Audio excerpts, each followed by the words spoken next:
All right, so continuing our journey towards better understanding the base 12 version of pi, we're going to look more deeply at this dodecagon. We're going to look at it as a base 12 geometric pattern. So we're going to go in really close to the first ring of the dodecagon pattern. Okay, so here it is, large version blown up. You can see I've given you the coordinate points of all the points that define the shape of the dodecagon.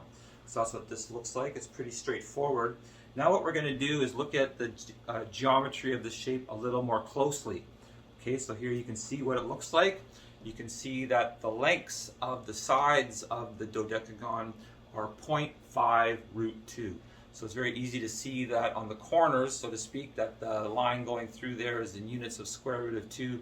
So you can see square root of 0.5 root 2, and we convert that to a full square root, we get square root of 0.42, because 0.5 squared in base 12 is 0.21.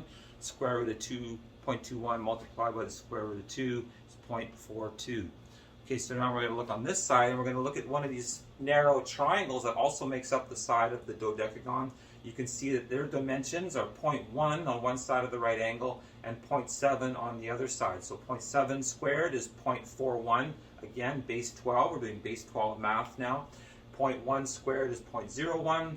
So putting those together, we get 0.42. So c squared on the side of this hypotenuse, this little sliver of a triangle, is 0.42. So c equals the square root of 0.42, which is the same as this. So we can see that all the sides of the dodecagon are the same size, or the same length, which is 0.5 root 2.